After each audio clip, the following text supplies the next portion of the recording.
പാറ പട്ടണത്തിൽ ഒരു ചെറുപ്പക്കാരനുണ്ടായിരുന്നു. എന്റെ ജോലിയെന്നറിയുമോ? വൈകുന്നേര സമയമായി കഴിഞ്ഞ നല്ല വസ്ത്രവും ധരിച്ച് സുഗന്ധവും അടിച്ചിട്ട് ഇറങ്ങുകയാണ്. വഴിയിലൂടെ നടക്കുകയാണ്. സുന്ദരിയായ പെണ്ണുങ്ങളുടെ പുറകെ നടന്ന് ശല്യം ചെയ്യുകയാ. റബ്ബേ, അല്ലാഹുവിനെ പേടിയുള്ള ഒരു പെണ്ണുണ്ടായിരുന്നു. ആരൊക്കെ നോക്കിയിട്ടും ആ പെണ്ണിനെ പിഴപ്പിക്കാൻ കഴിഞ്ഞില്ലോ. അവസാനം ഈ ചെറുപ്പക്കാര് ആ സുന്ദരിയായ പെണ്ണിന്റെ പുറകെ നടന്നു പോവുകയാ. അല്ലാഹുവേ, ശരീരം മുഴുവനും മറച്ചിട്ട് നടന്നു പോകുന്ന പെണ്ണ് ചെറുപ്പക്കാരൻ പുറകെ നടക്കുകയാണ്. കുറെ അങ്ങ് നടന്നു കഴിഞ്ഞപ്പോ ആ പെണ്ണ് തിരിച്ചു നിന്നിട്ട് ചോദിച്ചു, ചെറുപ്പക്കാരോ, എന്തിനാ എന്റെ പുറകെ നടക്കുന്നത്? നടന്നിട്ട് നിനക്കൊരു പ്രയോജനവുമില്ലോ. പഠിച്ചവരെ പിന്നെയും മുന്നോട്ട് നടക്കുകയാ.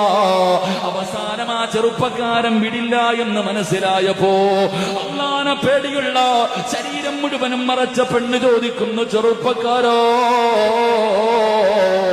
മരിക്കണമെന്നുള്ള ഓർമ്മ നിനക്കില്ലേടാ? മരിക്കേണ്ടവനാണെന്നുള്ള ചിന്ത നിനക്കില്ലേ? എന്തിനാ എന്റെ പുറകെ നടക്കുന്നത്? എന്റെ ശരീരം മുഴുവനും മറച്ചിരിക്കുകയാണല്ലോ. പിന്നെ എന്ത് കണ്ടിട്ടാ നീ വരുന്നതെന്ന് ചോദിക്കുമ്പോ ചെറുപ്പക്കാരൻ പറയുന്നു, പെണ്ണ്, നിന്റെ രണ്ട്